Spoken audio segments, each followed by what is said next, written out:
Hello and welcome to the program. I'm Tenyola Shoboale. We begin in Somalia, where allies and international observers have expressed alarm over the escalating power struggle between the country's president and prime minister as heavily armed factions patrol parts of the capital, Mogadishu. Soldiers loyal to Prime Minister Mohamed Hussein Roble have reportedly taken up positions near the presidential palace, while others parade the streets. Relations between President Mohamed Abdullahi Mohamed and Prime Minister Mohamed Roble have long been frosty, but the latest developments have sparked concerns for Somalia's stability as the country struggles to hold long-delayed elections. Suspending the Prime Minister on Monday, President Mohamed accused him of interfering with a probe into a land grab case and withdrawn his mandates to organize elections. Prime Minister Roble, in turn, has accused the president of attempting to carry out a coup against the government, the constitution and the rules of the country, and sabotage the vote. The U.S. Embassy urged de-escalation from both sides in the Horn of Africa country. The pair first clashed in April when the president unilaterally extended his 4-year term by 2 years, prompting army factions loyal to each man to seize rival positions in the capital, Mogadishu. The confrontation was resolved when the president put Roble in charge of security and organizing delayed legislative and presidential elections, and parliament reversed the presidential term extension. Somalia began holding parliamentary elections on November 1st, which were supposed to be completed by December 24th, but only a few of the 275 representatives have been elected. The country, which has had only limited central government since the civil war began in 1991, is trying to reconstruct itself with the help of the United Nations. It had intended to hold its first direct elections in more than 3 decades this year amid chronic instability. And security analyst David Otto joins us now to take a look at the security implications of this political crisis. David, thanks for joining us on the program. Allies and international observers have expressed alarm over the escalating power struggle. What are the national security implications of this to Somalia and the Horn of Africa? The timing of this suspension is very critical.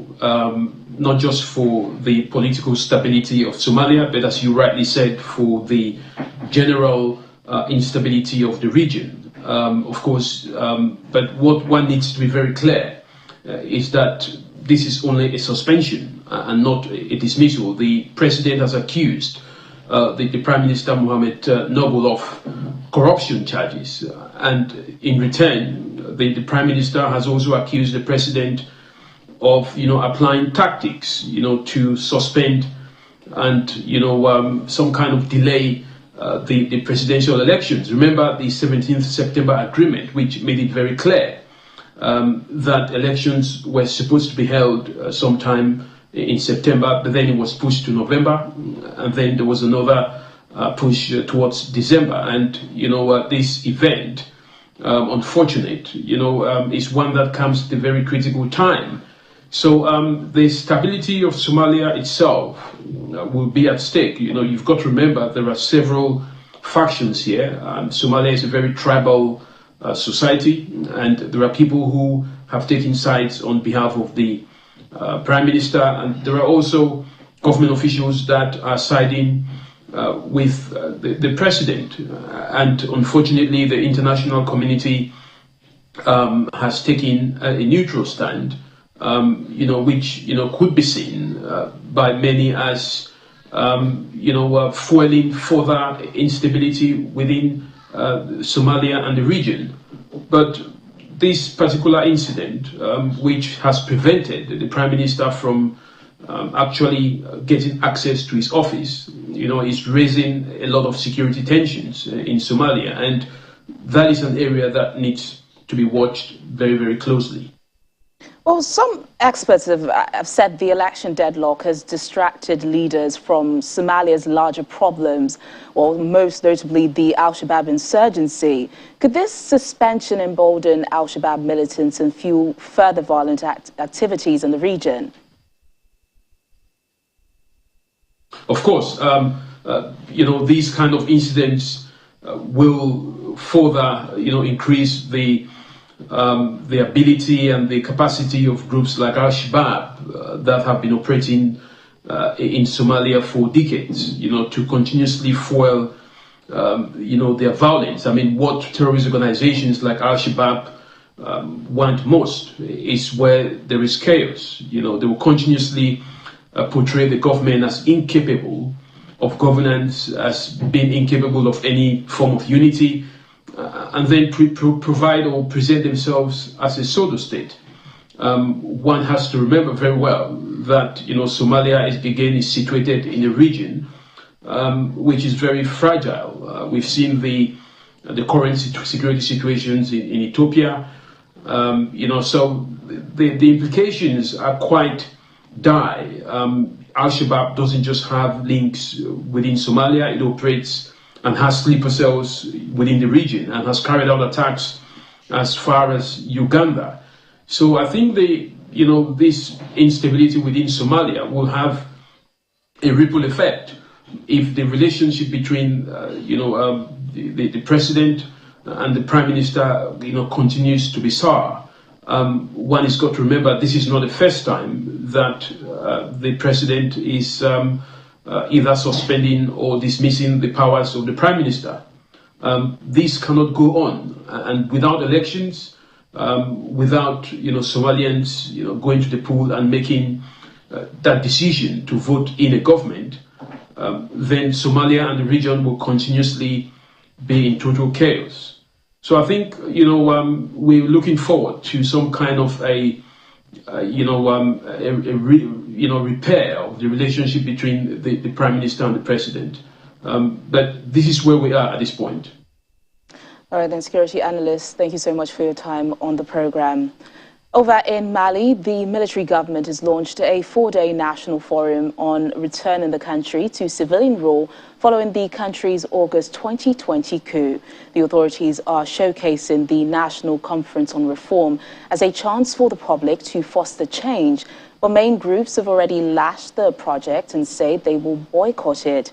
Mali's transitional president, Colonel Assimi Goïta, says the meeting will make an unflinching assessment of the state of the nation and draw the best lessons from it.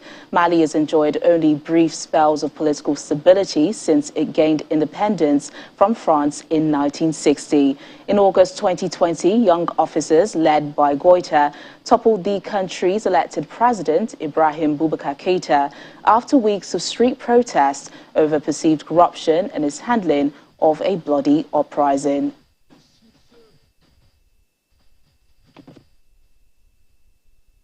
And over in South Africa, the late Archbishop Desmond Tutu has been honored by South African President Cyril Ramaphosa with a Category 1 special funeral set to take place on Saturday, New Year's Day. A state funeral of this kind usually involves displays by the SANDF. Officials say Archbishop Desmond Tutu did not want any display. However, as part of this funeral designation, the national flag will be flown at half-mast throughout the country and at South African diplomatic missions worldwide until the evening of the funeral. While visiting the home of the late Archbishop to pay his respects, President Ramaphosa said the country is devastated by his death. We've just spent a wonderful few minutes with Mama Leah Tutu and the family and the friends who are paying their condolences and comforting the family. So he really, as an outstanding religious leader, really exuded love, embraced our people as a nation right across the various racial groupings in our country, embraced them and participated in the building of the South African nation. And if there ever was one person who really promoted social cohesion, it was Archbishop Desmond Tutu. A lot of great things can be said about him. His global status, the love that he was and is being showered with from across the various countries in the world just speaks volumes of what he stood for. And we are humbled to be given this opportunity to participate in honoring this great man. Mourners have also gathered with bouquets of flowers outside his home and at the St. George's Cathedral in Cape Town, the site from which Archbishop Tutu led numerous campaigns and marches against apartheid. A little piece of Desmond Tutu because he was baptized a Methodist. But the point is that even though he was an Anglican priest and bishop, ultimately he became the pastor of the nation. And his ecumenical spirit embraced every possible Christian denomination and every faith, and people of no faith. So he belonged to all of us. And when he received the Nobel Peace Prize, I remember welcoming him back to South Africa with the words, "Now you belong to the world." We are saddened by the demise of Bishop Tutu. But nonetheless, we are celebrating. Celebrating because all the things he stood for came to be realized. Meanwhile, as South Africans continue to pay tribute, officials in Johannesburg have announced that a precinct could be named in honor of the late Archbishop Desmond Tutu.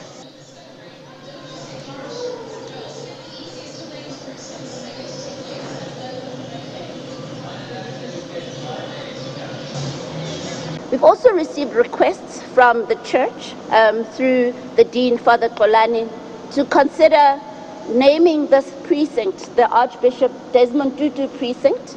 That is something that we're seriously looking into. We believe that it would really be befitting of honoring the legacy of a man of his caliber, and we will begin the processes that are necessary to look at how that can be done. Dedication to fight for women ordination, but also his support of the LGBTI community, that we cannot continue to suppress the rights of others. And if, for me, we want his legacy to live, we must ensure the rights of all are respected. After 5 years and several forced starts, a new commuter railway in Senegal meant to ease traffic gridlock and modernize a crumbling public transport system has made its inaugural journey from the capital, Dakar. The 1.3 billion project will link up with express buses, which will operate on reserved lanes on a toll highway that has been in operation for a decade.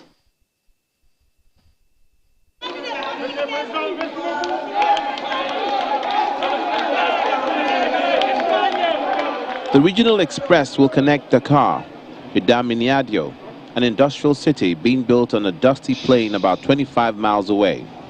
The first new railway since independence from France in 1960 is a cornerstone of President Macky Sall's Senegal Emergent Plan, which includes a new airport, roads, sports arenas, and a sleek conference center. The projects have burnished Senegal's image as one of Africa's fastest growing economies. The air-conditioned trains are expected to reduce pollution in Dakar, where banged-up old buses and taxis hurl clouds of black smoke as they inch towards the capital each morning. The emerging Senegal has taken a new step in its upward trajectory, and our march towards our emergence continues. Dans sa trajectoire ascendante.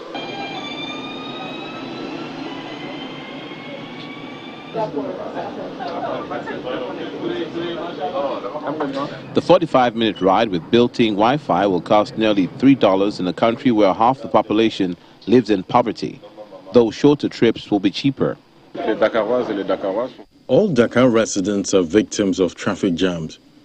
You lose a lot of time, you lose energy, sometimes you lose markets, you lose even the operation of the public and private sector. It is a huge difficulty, and without railway, you cannot go far. So it's very welcome. About 115,000 passengers are expected to commute daily on the train between Dakar and Diamniadio. Further extensions will connect the main airport and eventually other cities and towns in the coming years.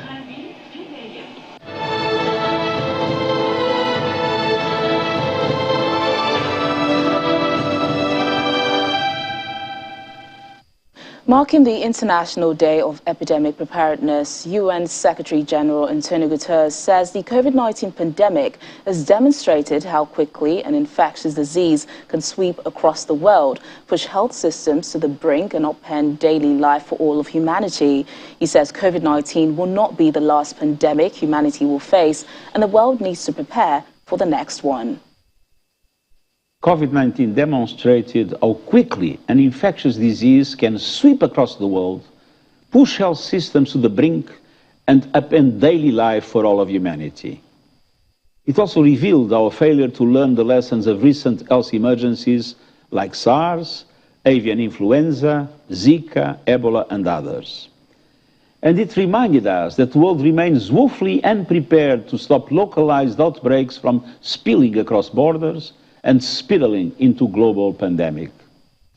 COVID-19 will not be the last pandemic humanity will face.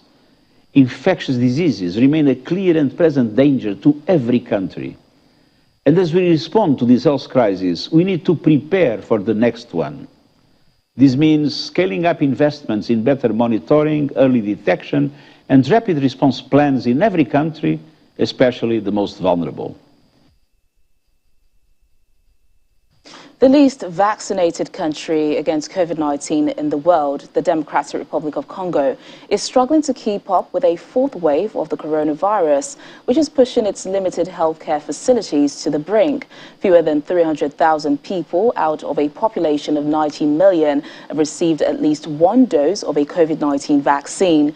Due to security and other challenges, now officials are trying to boost the country's vaccination drive to ease pressure on hospitals. At the St. Joseph COVID Treatment Center in Kinshasa, patients lie in ramshackle rooms breathing oxygen from old tanks. The clinic has 38 beds and all but one are occupied. In a backyard littered with medical equipment, tents are needed to cope with the overflow. The Democratic Republic of Congo is the least vaccinated country against COVID-19 in the world. Now a fourth wave of the coronavirus threatens to put greater pressure on its limited health system than at any time during the pandemic. We have experienced the three previous waves, and gradually we saw the cases increase in the fourth wave. There are overnight jumps. On Monday, we had 5 to 6 cases, and on Saturday, you go straight to between 30 or 36 cases, so 6 times greater. So there is a very rapid rise in COVID-19 cases in the fourth wave. According to the World Health Organization, the increase is part of an Africa-wide surge that saw weekly COVID cases spike 83% in mid-December, driven by the Delta and Omicron variants, although deaths remain low. The official infection tally in Congo, which has a young population and where few people get tested, is still low compared to many countries, but the low level of inoculations worries health officials, who say that unvaccinated population increase the risk of new variants emerging.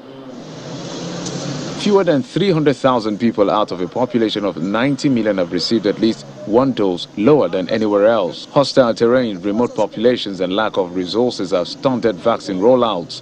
The recent surge in cases has pushed authorities to ramp up inoculations, and the weekly vaccination rate is at its highest yet. This tented vaccinodrome in the capital Kinshasa is part of that effort, where some who received their shots said they were persuaded to do so because of the latest surge. With the fourth wave that has entered the Democratic Republic of Congo, we feel, especially in companies and associations, there are a group of people who are saying that they can see cases all around them and that they must protect themselves, and this really has an effect on the number of vaccinations. This is because people understand that apart from vaccination, there is no other way to protect themselves against COVID-19. Before, we were in the dark about the consequences associated with this fourth wave of COVID-19. This is too strong, and COVID really exists. And to protect myself, I've come to get the vaccine. Health workers at the center are vaccinating around 200 people per day, but that is still below its 300 per person capacity. And finally, back here in Nigeria, fun seekers are still taking advantage of the public holiday to relax. While some fun seekers are not throwing caution to the wind regarding the COVID-19 measures, some others are seen flouting them in spite of the level of enforcement put in place.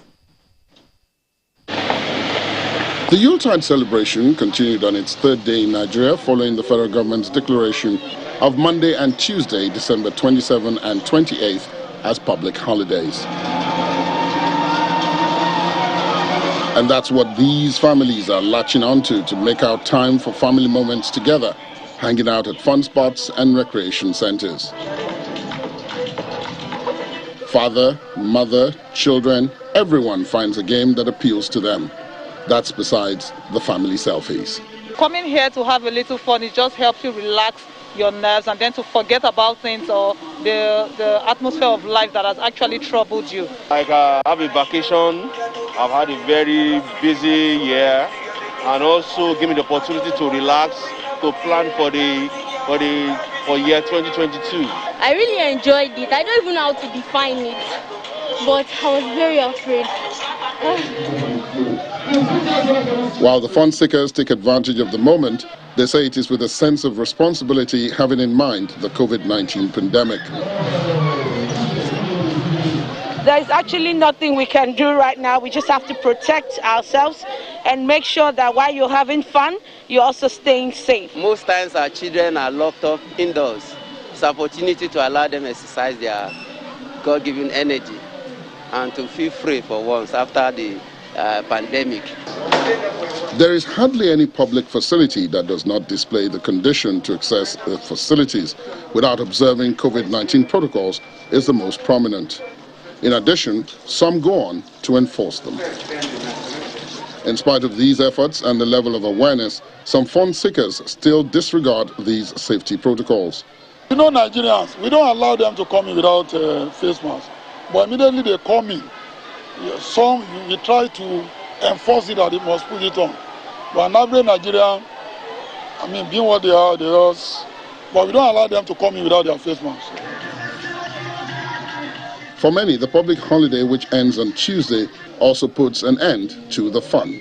But then one hopes that this disobedience of COVID-19 protocols does not increase the number of Nigeria's confirmed cases days after the fun has stopped.